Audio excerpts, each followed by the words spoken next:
Welcome back, everyone. This month is ending on such a fascinating note. We've had some time to really simmer in Pisces energy, and I think for those who are a little less attuned to astrology and to the energy of the universe are starting to find that we are entering an age in which it is unavoidable. It is something that we cannot fully step away from anymore and bury our head in the sand to avoid. So as we, leave this past week, the third week in March, take some time as we enter this final week to kind of process whatever came up in this past week. Those will be reoccurring themes in unexpected ways throughout the rest of this Pisces nodal transit. So we're speaking about into next summer. So the next 12 to 13 months. Now let's look at this. So really wild energy right now because we currently, as I'm doing this, we're in a Sagittarius moon. We have Mercury in Aries, Venus in Aries, both in retrograde, and the sun just stepped into Aries. Now this next week, this last week of March, I feel like is when the Aries energy really takes off for Aries season. Like I genuinely even quoted in here, this is kind of like this new moon eclipse in Aries that we're going to experience on the 29th is quite literally like setting New Year's resolutions. It is like seeing the plan and pushing forward. Now, the challenge here is that in the middle of the week, we have Venus stepping in its retrograde back into Pisces, and we also have Mercury stepping back in its retrograde into Pisces, alongside Neptune moving into Aries. So Neptune is the ruler of Pisces. So for those two to be in such juxtaposition during this time, we're going to have this weird push-pull effect energetically, and we're already starting to experience that. So that's why I say look back at last week. Look back at the week of the 17th through the 23rd and really ask yourself, what was I experiencing, like I called it in my blog, Freaky Friday, that wasn't fully mine? Maybe you haven't fully discerned that yet. So if nothing else, start your week out, start your planning with that. Mondays are ruled by the moon day. So use Monday as a time, use today, if you're watching this today, use it as a time to sit with these emotions. So this is a time to really introspect, to get very tapped into your body and to your emotions, and to ask yourself what is yours and what isn't. And you might start to have that clarity this week from last week because it was really amplified last week. Why? Because we had Neptune in its critical degree, the 29th degree. It's been there all month, right? Because it's about to move into Aries. But it's been in its critical degree. We had that met with the sun in the 29th critical degree of Pisces, and it was joined alongside the moon in Pisces, as well as Saturn in Pisces. So all of those energies really amplifying karma and amplifying the way we affect other people as we break chains, break cycles. There's sirens in the background as I say this. This could have set off from some really intense emotions. This could have set off some bombs for some people emotionally, mentally. Some people just don't have the capacity emotionally for what is happening because they are so used to stuffing down their emotions. So those are going to be the people who are feeling a bit catastrophic during a time like this, whereas those of you who are more attuned more tapped in, more intuitive, you're going to feel their reactions from afar, and you could get pulled undertow by those energies and by those experiences as well, especially for my diviners, my readers, my psychics, those of you who are working in those energies or transmuting them regularly. So just be aware of that. And again, take as much time as necessary to process this before you move into what comes next. Because this is, again, Aries is going to step in heavy this week and tell you this is the time to step up and take action. This is the time to start planting your seeds. The challenge here is, again, if we are not processed and integrated when it comes to this Pisces energy, we might be fighting the inevitable. Why do I say that? Again, Pisces is ruled by the 12th house. It is a house of finality. It reveals to us hidden secrets so that we can move forward. It teaches us lessons of enlightenment and quantum entanglement so that we can understand more on an expansive level of awareness that allows us to complete cycles and move forward. And there's a lot of people who are not ready for these lessons right now that the universe is serving. I mean, it is so obvious, and it's like the more I am called into this energy, the more I'm called to speak on it from this level of bluntness. It just needs to be said. Our culture is not prepared to accept some of the things that the universe is serving it right now, period. And again, a lot of this comes along with the fact that Pluto is in its first year of its 20-year transit in Aquarius. So it is setting up the seeds for its next 20 years of harvest right now. That's what I mean by this Emperor's energy coming in strong with plant your seeds, but don't expect your immediate harvest. We are still closing out things that are preventing that harvest right now, which means that there's a lot of stuff that looks like it's going to work that will end more quickly than you expect. There's a lot of things that don't look like they're going to work that will end up being the most sustainable long term.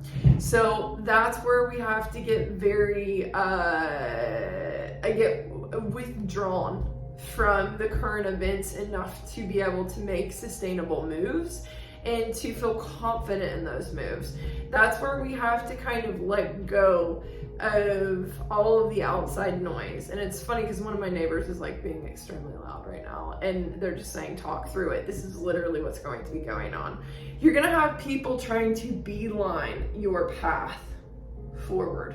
You're gonna have people trying to intercede, interfere, stop you from speaking up, and more so insidiously than anything else. We have the Judgment and the Emperor cards coming out for this week as the overall theme. And again, there's going to be this kind of lesson in juggling yourself because the Emperor is enclosed in the Seven of Cups, illusions, while the Judgment is challenged by the Two of Pentacles, rebalancing. So in order to call judgment and to move forward, in order to finally make that judgment call for yourself and to stop shifting back and forth on yourself, on your highest alignment and what works for you, you've got to push past this outside noise. You've got to push past what everybody else is trying to tell you is right for you, because those people are not in alignment with themselves. They have no voice, and their voice has no power in your path when they are not even aligned with themselves. Don't let that energy get too involved, and don't let it stop you. There's so much shifting in the third eye as I talk about this energy. This energy doesn't know itself, and that is exactly what some of you guys who are more neurodivergent, creative, progressive, innovative, experimentative are here for. You are here to shift this energy because it's antiquated, because it's old, right? It's too Capricornian. It is too of the past. And this age in Aquarius is about, you know, ripping off the Band-Aid and trying new things and not being bothered when people don't get it. That's why I say some of the stuff that is going to be long lasting and sustainable for a lot of you guys when it comes to forward movements are going to be way more based in something that not everyone's going to be ready for right now. You might not meet your target audience yet. You might not find your aligned community yet. You might still feel unheard and unseen for a bit, but people are listening. And your voice and your experiments and your creativity slowly grow on them as they are also growing. All of us are still growing in different ways. So just remember that as you move forward. Excuse me, because that feels like that's the biggest challenge for most people right now is speaking up and speaking out and allowing the shift in the third eye to not slow you down, but to continue to guide you, refine you, and allow you to continue molding and shaping as the universe is molding and shaping all of us. So the astrology dice as well to come out this week. Mars, oh, excuse me. Let's clear that energy first, I said. Thank you. So this week we have Mars, Pisces, and the 9th house, which rules Sagittarius. So this again is really about, can you plan through the illusions? Can you plan through the shifting times, through these massive endings? Can you take action and discipline and work around the illusions around action and discipline here, and continue to move forward towards your ultimate long-term goals? 9th house is about the long term, but it's also about the adventure, enjoying the process. As I say this, there's a lot of shame coming up, so there is a lot of energies that feel shame when they cannot yield immediate results. This is a long-standing problem in our society, and it is what has built toxic masculinity. So that's going to come up more than anything, is this toxic masculine energy. If I can't perform, I'm not good enough. And that's where the universe is saying, I challenge you to perform even when it has flaws, even when it's messy, even when you think there's more that you could have done and more you could change. Keep performing and keep producing, keep putting yourself out there, keep speaking up, keep expressing yourself, keep creating, and the right things will fall into place at the right time. This is about being relentless about your goals, but not from a place of hustle culture, rather from passion. I think that's the hardest thing for us culturally, is to passionately work through that. So really quick, we're going to recap on these astrological events for this week, and then we'll move into the tarot reading. Take a deep breath. See, I think this is the type of energy we're going to be taking on this week as well. Do you see how my voice keeps getting pushed back energetically? How there's a lot of pressure building up in my face and my chest, and in my solar plexus, my throat specifically, as I am talking about this stuff, as if there's, the more you stand in your aligned path, the more you're gonna feel this pressure. And quite literally, it comes from people who are ashamed of not standing in antiquated standards. I mean, that's literally what it is. It is a fear of not meeting the quota, the fear of not meeting the standard, and the fear of not conforming, coming up with a vengeance. So as I say that, we're going to start this week off with Capricorn moving into Aquarius moon. So your goal again is to use last week's Sagittarius energy. That's when this shift started. Sagittarius moon happened, and then the sun moved into Aries, and then everything started to feel more inspiring. This happening around Thursday evening, Friday. So take everything that happened over this past weekend and work with that as you step into this week, because this Aquarius energy is guiding you to a new route that's going to be not only more sustainable for you, but more fulfilling, which automatically makes it more sustainable. You can do anything that you love, right? No matter how challenging, if you love it and if you're passionate about it, right? So that's the key here, is get on route with that and block your haters. That is like the whole thing. How can you block your haters?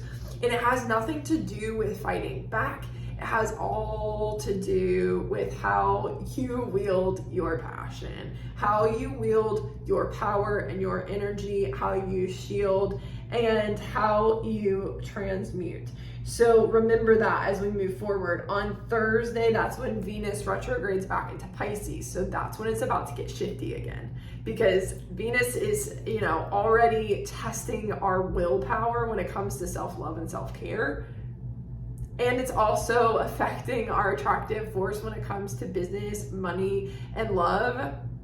So her stepping back into Pisces is going to challenge us once again when it comes to these karmic endings, when it comes to situations we need to gain more perspective on, when it comes to everything we should have been working on through her first 3 weeks of retrograde. When it came to Aries and the self, if we weren't working on that, that's going to be tested during this time. But just remember, she leaves her retrograde and I think it's April 12th. So only about 3 more weeks of this, right? But anyway, so she moves back into Pisces on Thursday, and then Friday we have the new moon. So this new moon, again, is going to be super inspiring. I get this sense that there's like a little bit of anxiety here collectively, where we're like so ready to put our plans out and to make shifts start to happen. It's almost kind of like we are willing the universe to work in our favor at this point, but that's going to come with some beelining. And again, this beelining is going to be more imposter syndrome driven than anything. I'm going to speak on this in my weekly blog, so I recommend going to read that if you want more information. There's definitely some egregore type energy affecting the collective when it comes to jealousy, revenge, and blackmailing. So that's a tale for another day. But for now, really focus on how much someone else's darkness or negative emotions is stopping you or fueling your passion to keep pushing forward, or just a moot point at this point, because the whole message here is that this cannot stop you. So no matter what happens in terms of this beelining and this push pulling between Aries and Pisces energy, this cannot stop you. It can only expand you. You are the one that stops you, right? So then finally we have Neptune moving into Aries out of its critical degree in Pisces on Sunday, okay? Yes, Sunday the 30th. And alongside that, Mercury retrogrades back into Pisces with Venus.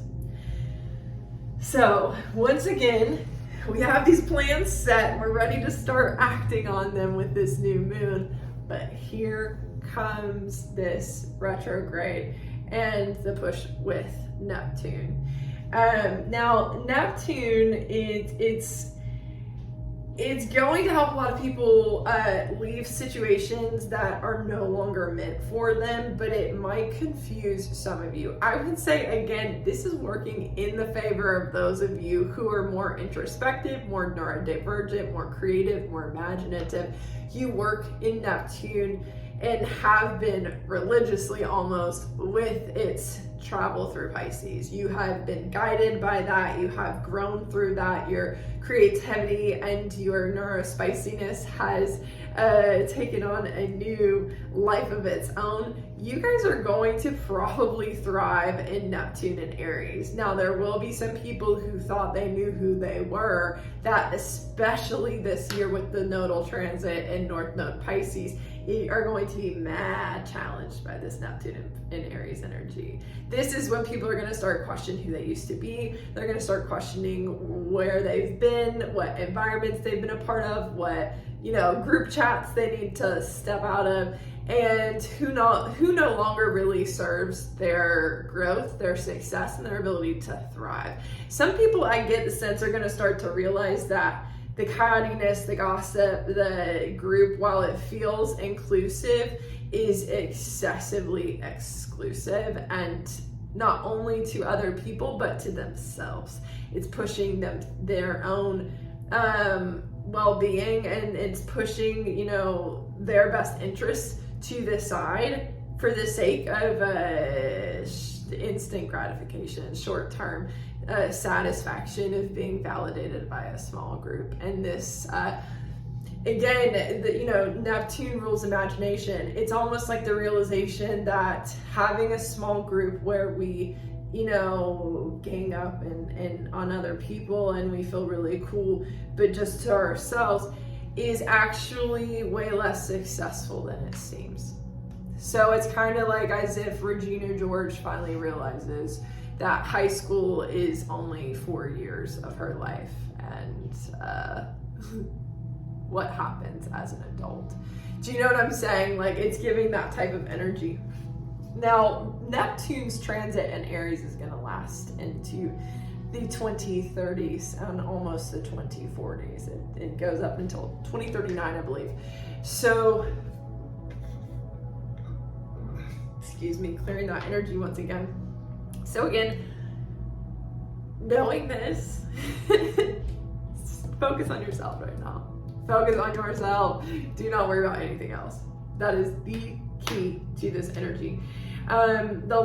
Lastly, I have also those of you who have been affected heavily by manipulators. You guys are going to start to feel a lot of vindication when it comes to those people, those individuals, and maybe even just egregores surrounding that as well.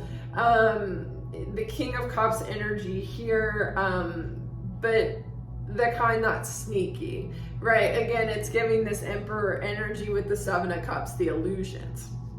That energy, I feel like, is going to be sinking into its own subconscious mind, falling into the pitfalls of its own subconscious mind soon. So do not fret by feeling as though, I think, again, this beelining energy could make you feel like there's something that, the other shoe's gonna drop, someone's gonna come in and beeline my success, or at least my inner success and my internal resolve to move forward with some kind of plan that I believe in. You might feel like all of a sudden somebody's gonna beeline me and this is not gonna work, right? That type of energy, that type of egregore, that is clearing, as well as the jealousy one. It's just gonna take some time, and it's up to you to really sustain your forward movement. So again, focus mostly on your passions right now. Focus on the long term and focus on enjoying the process. The adventure of the entire thing is so much more key to your success, especially in the long term, than anything. And again, it is that short-term mindset that's going to be the total pitfall, that instant gratification that's going to be the total pitfall for most people in the Western world, because we're so used to, get rich quick schemes and things that get us immediate gratification, like wearing masks, like lying about who we are. That is not going to work in Pluto in Aquarius era. That is not going to work over the next 20 years. And I quite literally think, and I even think I'm getting, no, not even that one. you know, if you were to be really good at science and the future innovations in that front and lying about who you are and what you really desire, do you know what I'm saying? Like, could that work? And again, not even then. So again, see that for what that is and move forward accordingly, but use this week to really, again, the way that I express these readings has a lot less to do with how I feel and a lot more to do with the energy that I'm channeling. So you can feel probably the pressure that I am receiving on my chest and in my voice, and it's so much pressure around my face, so much pressure kind of, again, wanting to press on me. That's gonna be a collective effect that we feel. So it's starting to lift again as I talk about that. So that's going to be more of a collective effect. And I will say it is mostly what I'm getting an indication from. It is rooting and stemming from blockages and safety, blockages and who we think we are versus who we're starting to discover we are. And blockages and just how we acquire money. I think the whole money thing has come up more than anything. So we're gonna hop into a reading next. If you want to move on to that, check out the next post.